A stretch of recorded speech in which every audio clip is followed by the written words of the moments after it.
In Chapter 8, Section 5, we're going to be talking about vectors. In this section, we're specifically going to be talking about vectors in a more geometric type way. So a vector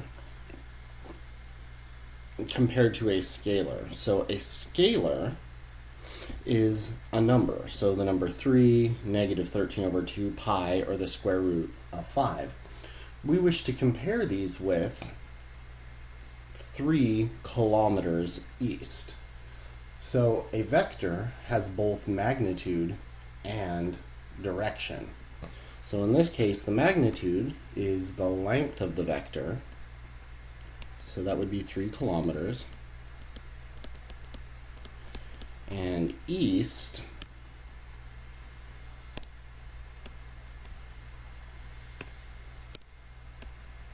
would be the direction.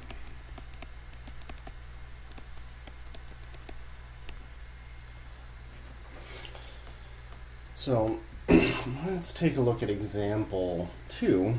If 1 centimeter equals 4 kilometers per hour of wind, draw a vector that represents a wind from the west with a speed of 15 kilometers per hour. So if we look at our cardinal directions, we have north, south, east, and west, and we have a couple of different things we need. So we have 1 centimeter equals 4 kilometers per hour of wind, and we want a wind with a speed of 15 kilometers. So how long does that need to be? Well, if 1 centimeter is 4 kilometers per hour of wind, we have 15 kilometers. We make that a fraction over 1, and we need to convert, 15 kilometers per hour. So then we need our length. So if we turn this into a unit fraction, we're going to have 1 centimeter over 4 kilometers per hour.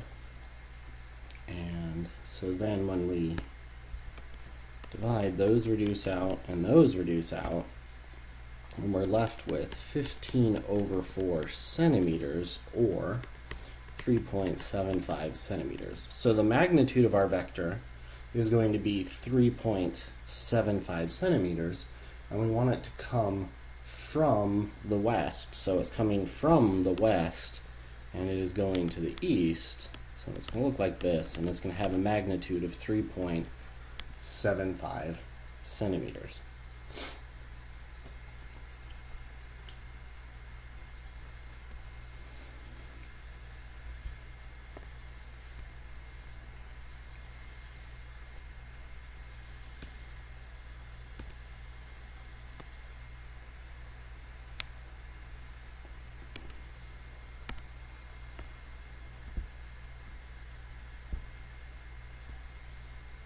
So a vector in the plane, as we just saw, is a directed line segment.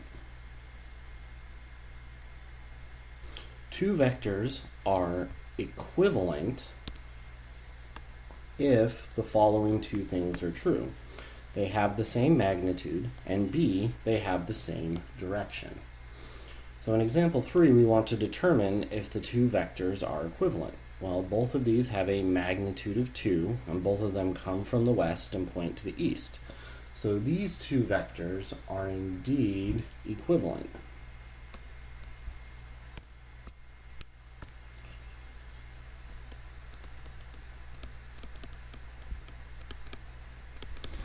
And when we look at example B, once again, they both have the same magnitude of 2 centimeters, but the first vector comes from the east and points west, whereas the second vector starts in the west and points east. So they're not equivalent.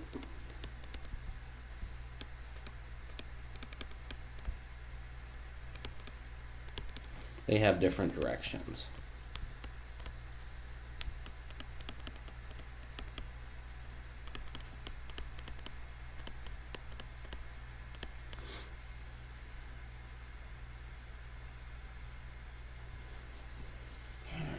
let's continue talking about the anatomy of some vectors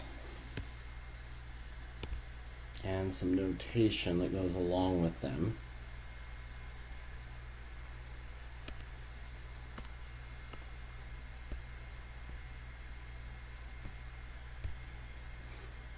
So consider a vector drawn, I'm missing an N there, from point A to point B. So in the book or in print, vectors will always be typeset in bold.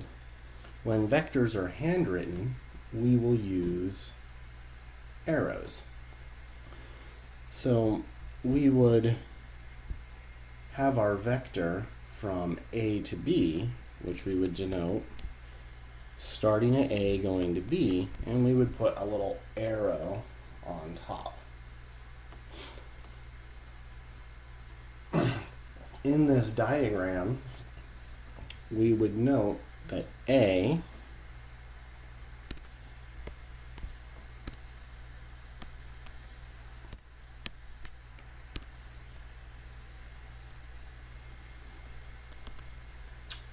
is called the initial point.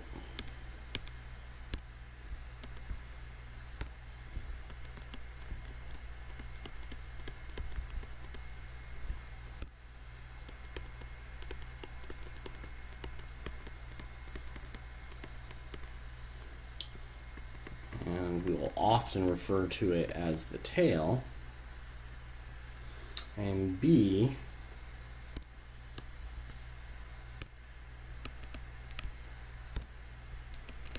is called the terminal point.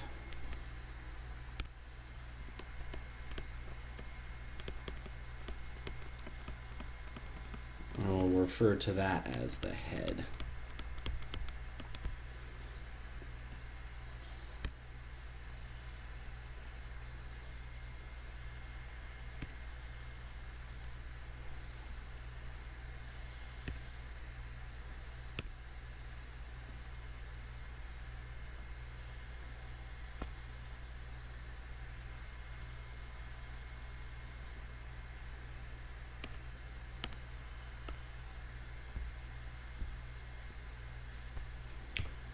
Alright, so example 4 says the vector v in symbols is v with an arrow on top, or if it's being printed, or as you'll see in your homework, they'll just do it with a capital V. Alright, so now we're ready for you try number 1. It says vector v has head 2, 2 and tail negative 1, 1. Vector w has head 1, negative 1 and tail negative 2, 2. Are the vectors v and w equivalent? Alright, for you try number 1.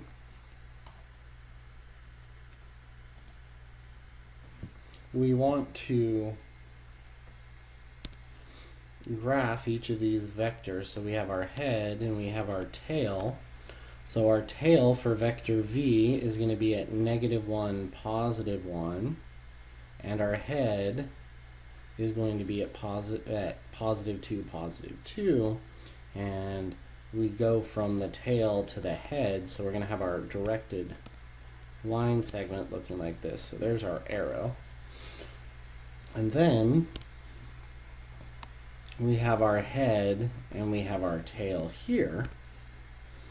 So our head is at 1, negative 1, and our tail is at negative 2, positive 2. So then if we connect the dots, our vectors look like this. So do these vectors have the same magnitude or the same direction? No. So the vectors are not equivalent.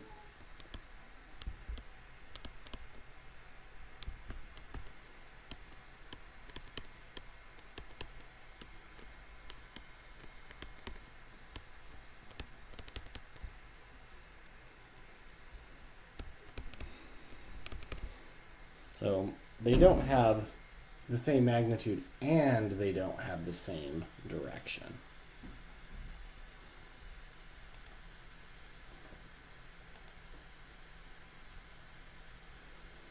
All right, so now we want to talk about vector addition.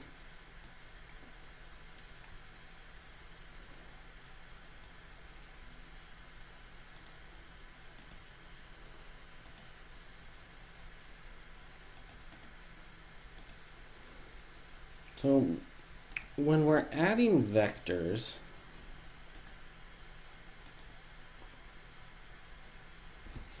we wish to consider the two vectors. We have v, which has a magnitude of 10 feet and points to the east, and then we have the vector w, which has a magnitude 3 and points to the north.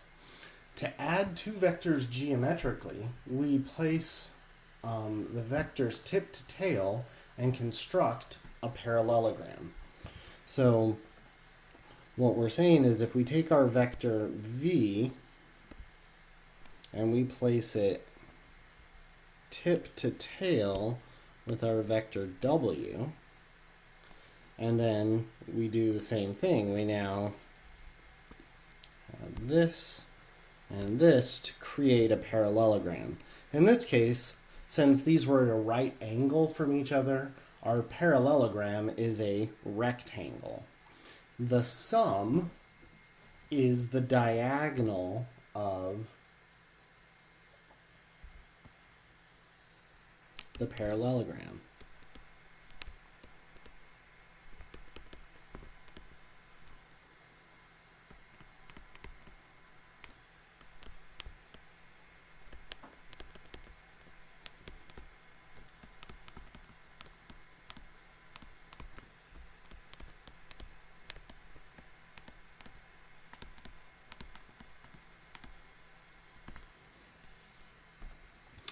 So that would be our sum. Our difference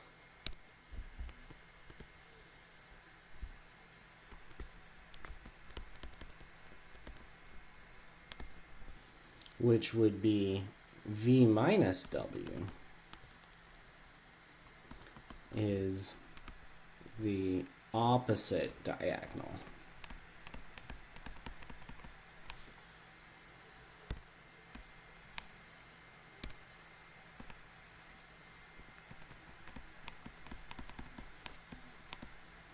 So the sum is the forward diagonal, where we start tail to tail, we go to our tips, and then to the heads of both. The opposite diagonal gives us the difference. So notice when we have v minus w, we start at the head of v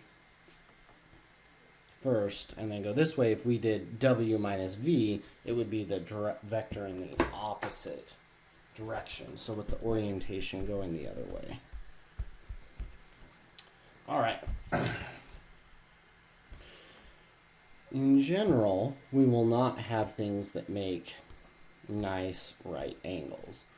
So we would get the same thing happening again if we had just any two vectors. We could once again place their tails together and then translate them from tail to head to create a parallelogram. So this is pretty much the same thing, except for now they're not at a right angle.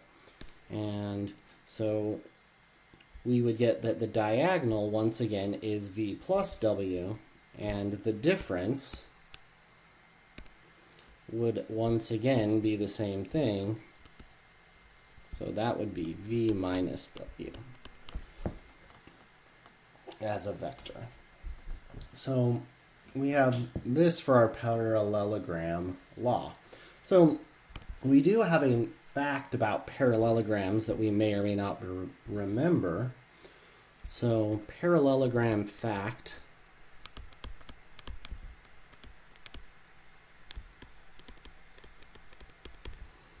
The sum of the interior angles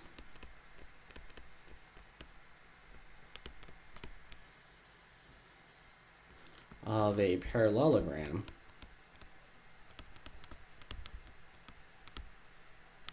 is 360 degrees. That's our first fact. And we have that this angle and this angle are congruent, and we have that this angle and this angle are congruent. So when we have a parallelogram,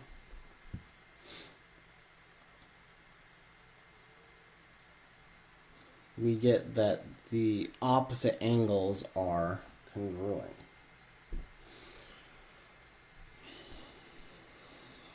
All right. So now with this knowledge, let's go ahead and try example number 6.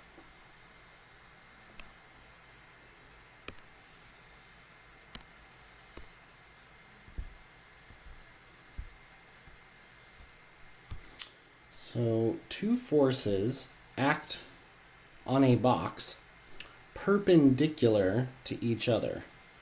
F1 is 5 newtons to the east, and F2 is 12 newtons to the north. What is the magnitude of F1 plus F2? And B, what direction does the box slide? So if we start with our cardinal directions again,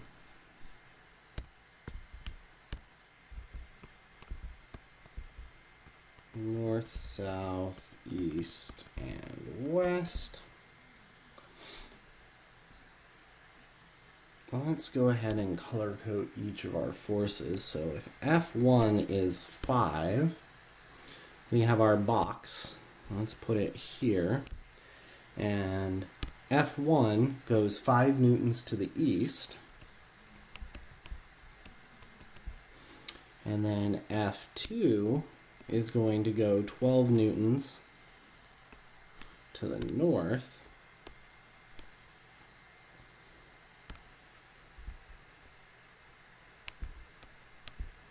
And that's going to give us 12. So then if we make our parallelogram, it's going to look something like this. And the sum is going to be the diagonal of this parallelogram. So that's going to be F1 plus F2. So we can then solve for the magnitude of F1 and F2 by using the Pythagorean theorem. So by the Pythagorean theorem,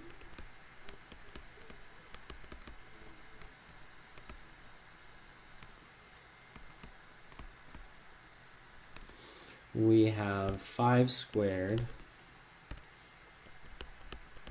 plus 12 squared is equal to c squared, which is going to be the F1 plus F2 squared, which is what we want. We get 5 squared is 25, 12 squared is 144 equals c squared. So that gives us 169 equals c squared. Taking our square root, the square root of 169 is 13. So the answer to part A, the magnitude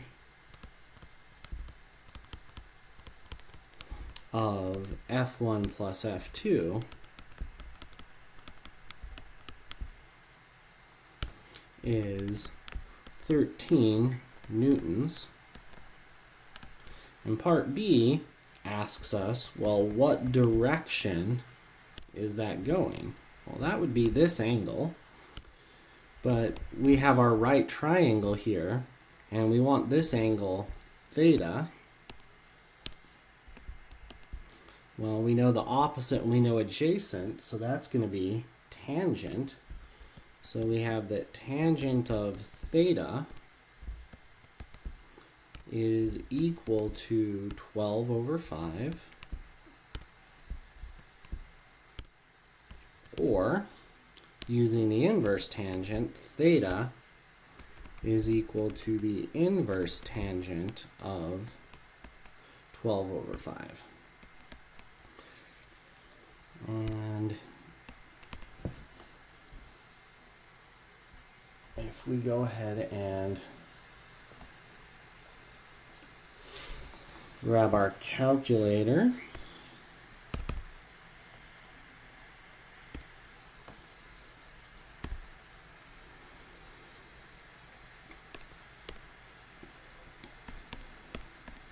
inverse tangent of 12/5 is this number, but that is in radians. If we want the answer in degrees, we do the same thing and we get this answer. So in the homeworks, I believe in this section they will be asking for your solutions in degrees, so make sure that your calculator is in degree mode if they ask for the solution in degrees. So this is radians, and that one is degrees. So rounding to the nearest tenth, we would say it was approximately 67.4 degrees. So just to summarize, if you had two forces, so two different people pushing on this box, one with a force of 5 newtons east and another with a force of 12 newtons to the north, the box would slide or would feel the net force of 13 newtons, and it would go in the direction of 67.4 degrees from east, so from the 5 Newton force.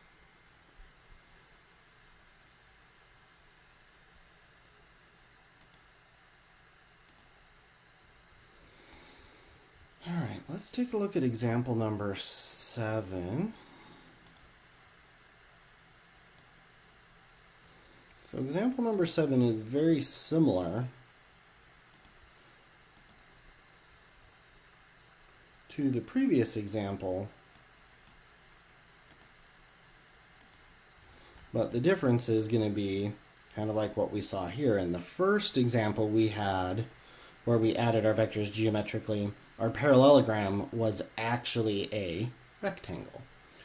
And the second time we had our parallelogram was a true parallelogram, where we had to do this. So in our second example, we're going to get something more like that. So example 7, two forces of magnitude 413 newtons and 593 newtons act on an object. The angle between the two forces is 40 degrees. Find the magnitude of the sum of the vectors, and B, find the angle as measured from the larger force. So once again, let's have our two forces. So we have 413 newtons.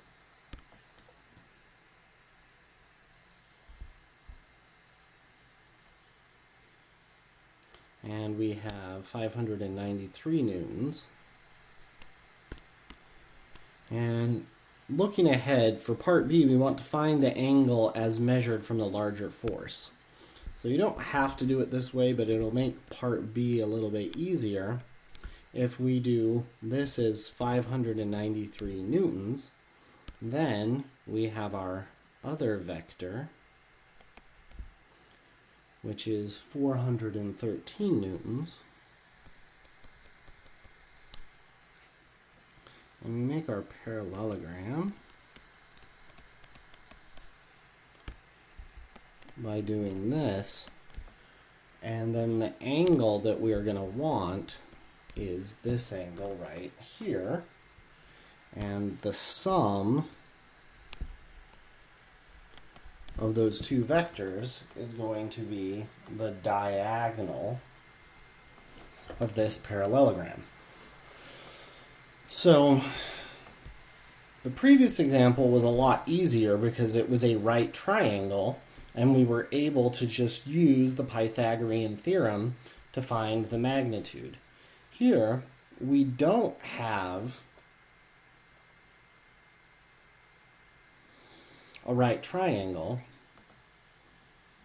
We do, however, know that the measure of this angle right here is 40 degrees. Unfortunately, that doesn't mean that each of these angles is 20 degrees. The green angle won't be a bisector of those unless the two forces happened to have exactly the same magnitude, which they don't. So we can't just split that in half. So this is where our fact about parallelograms is going to come in handy. So the sum of all of the interior angles of a parallelogram is 360 degrees. We also know that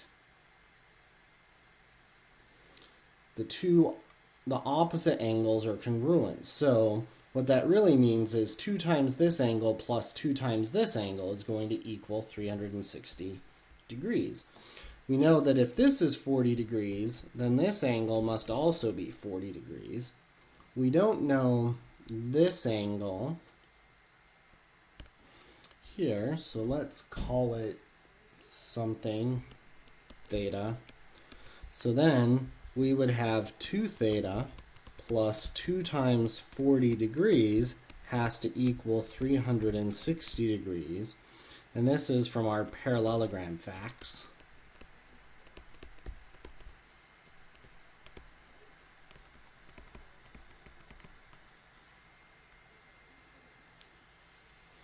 So we can use that to help us solve for theta. So that gives us 2 theta plus 80 degrees equals 360 degrees. We minus 80 degrees minus 80 degrees. 2 theta equals 280. Divide by 2, divide by 2. And theta has to be 140 degrees. So now that we know theta is 140 degrees, let's just draw a sketch of the lower half, or the triangle, from the bottom part of that parallelogram. And it's not perfect, but we know this angle is 140 degrees. We know this side is 413, and we know this side is 593. So we're going to need to find the measure of that angle alpha and the length of this side C. So if we look at our situation, we have side, angle, side. So if we look at our sheet that we made for sections 8.1 and 8.2, when we see side, angle, side, we know that we're going to have to use the law of cosines.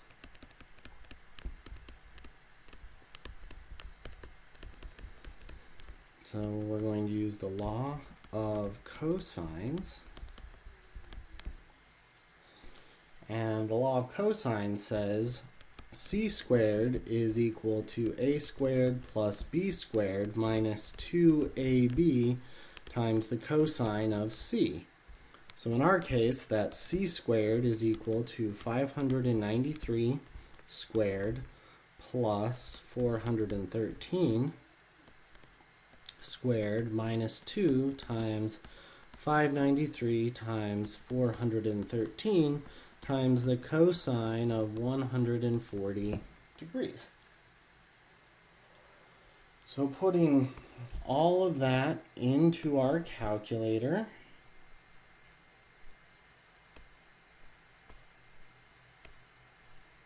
gives us the following.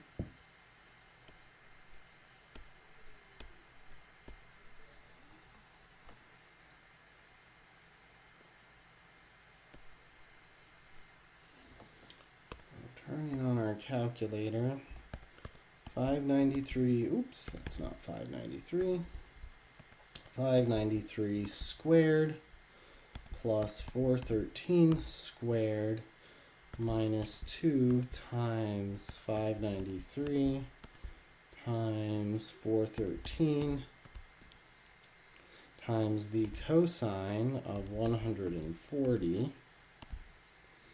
And then that is the square of my answer, so I take the square root, and I get 947 newtons, approximately.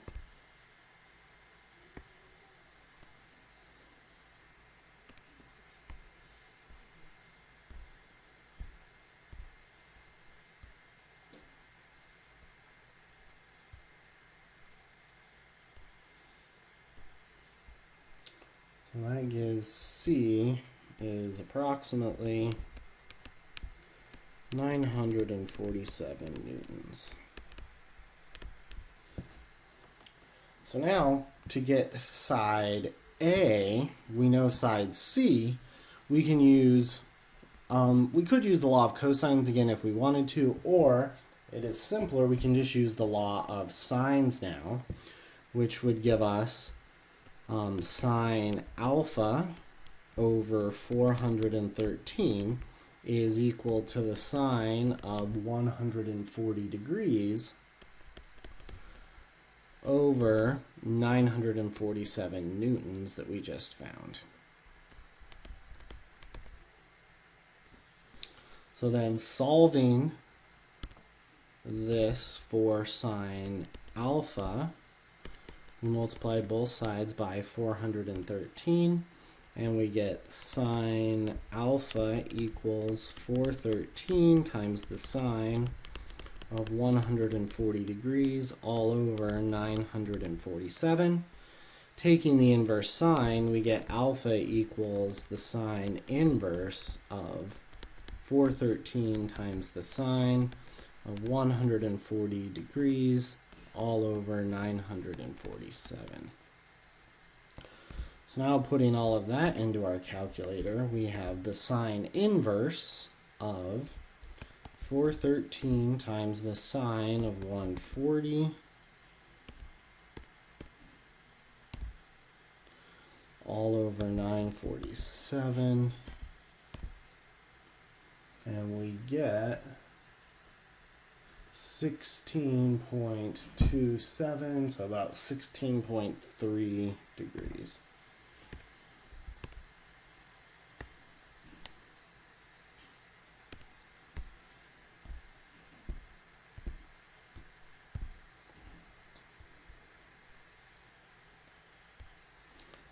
Alpha is approximately 16.3 degrees. So in the homeworks, just make sure that you are rounding to whatever precision they ask for each problem. All right.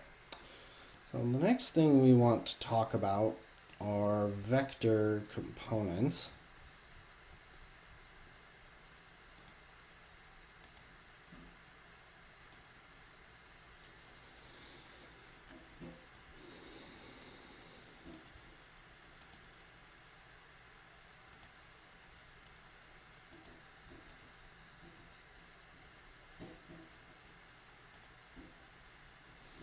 So, given a vector w, we may wish to find two vectors u and v such that u plus v equals to w. The vectors u and v are called the components of w. The process of finding u and v is called resolving a vector into its components, or decomposing the vector. So basically vector components are, we're finding two vectors that when we add them up give us the vector that we started with. Oftentimes, in fact most of the time when we do this, we will want to resolve our vector into components where one of the vectors is parallel to the x-axis and one of them is parallel to the y-axis. When we do this, it breaks our vector into x, y components, which is convenient for graphing on a Cartesian system, and we'll see some other applications as we move forward. So, example 8, w is a vector with magnitude 10, and it makes an angle of 60 degrees with respect to the positive x-axis. Resolve the vector into components parallel to the x and y axis. So if we draw a quick sketch of what this is going to look like, we have our x, we have our y, and we have a vector w.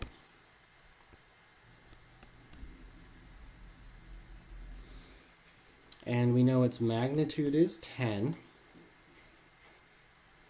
And we know that it makes an angle of 60 degrees with respect to the positive x-axis.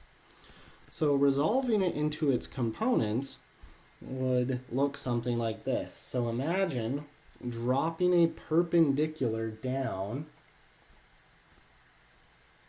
to the x-axis.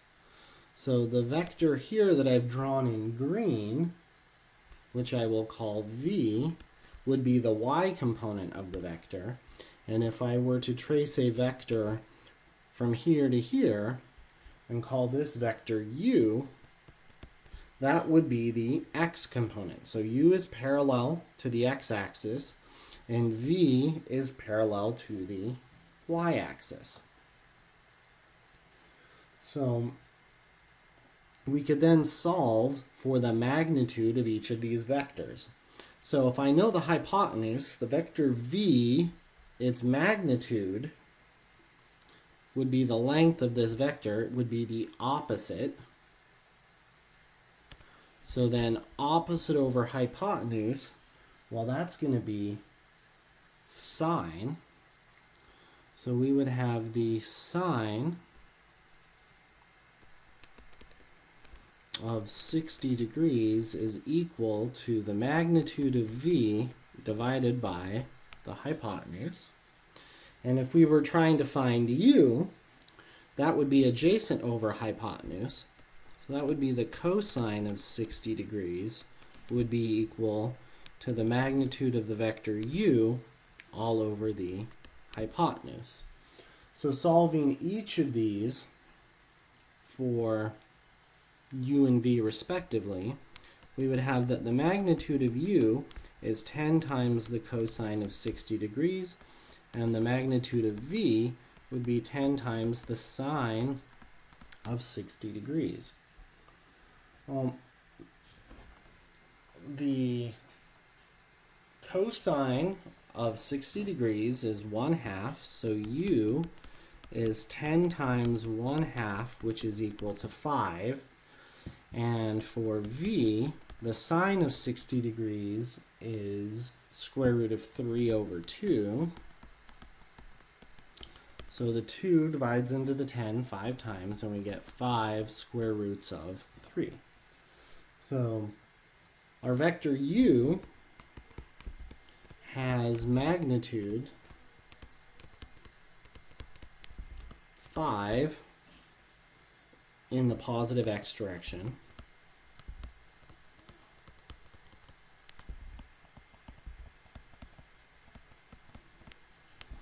V has magnitude 5 square roots of 3 in the positive y direction.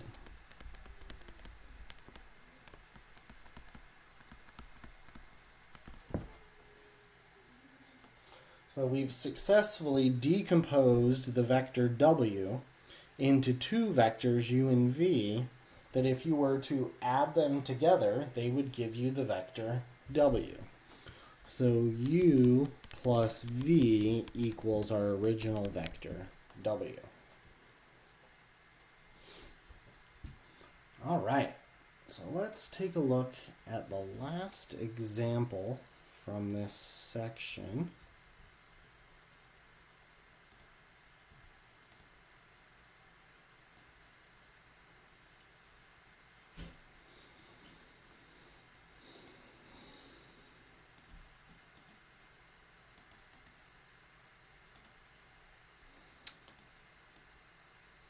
A crate that weighs 100 pounds is placed on an inclined ramp that makes an angle of 30 degrees with respect to the horizontal. To keep the crate from sliding down the ramp, a rope is attached. Find the magnitude of the components of the crate's weight perpendicular and parallel to the incline. So let's draw a picture of what this is talking about. So we have a ramp.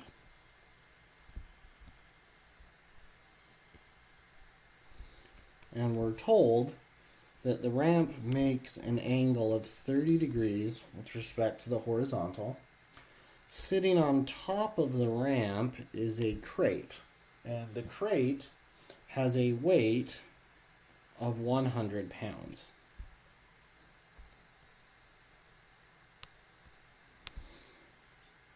So the weight of the crate is going to pull straight down towards the ground, and that's going to have a magnitude of 100 pounds. And we want to find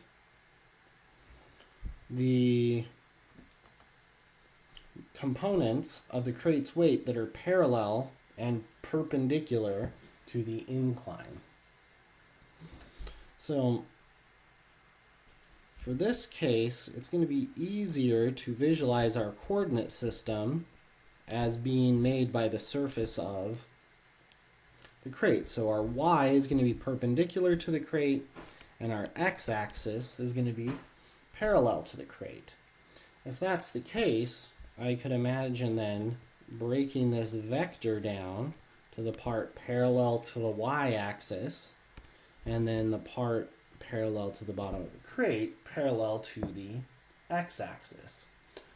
So if that's the case, our green side is going to be our vector u, and the blue side is going to be our vector v. And we're going to do pretty much exactly the same thing that we had here. The only thing that we seem to be missing is a piece of information.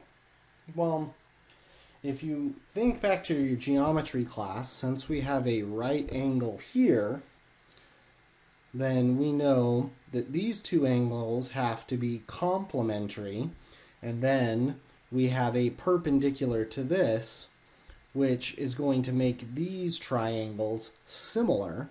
So that makes this angle right here the same as this. So that's going to be a useful fact, that this angle right here, so note, this angle will always equal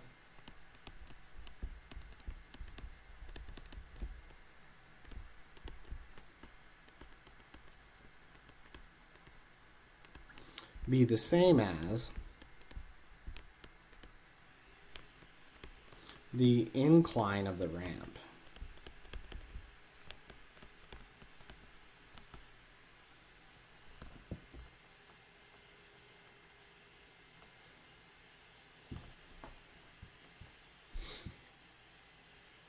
So now if we zoom in on that little tiny triangle, I'm going to place it upright. That's going to be our side U. That's going to be our side V. This is going to be our side that is 100. And this angle right here, as per our note, we know is 30 degrees. So then, if we want the side that is perpendicular to the ramp, well, that is the green side.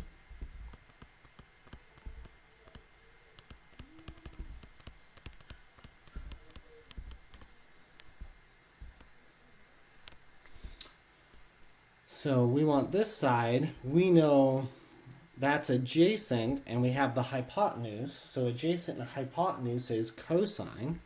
So that would give us that the cosine of 30 degrees is equal to adjacent over hypotenuse. So side U is going to be 100 times the cosine of 30 degrees. And the cosine of 30 degrees is root 3 over 2, so we get 50 square roots of 3. So the magnitude of the force perpendicular to the ramp is 50 square roots of 3. And if we want the side parallel to the ramp,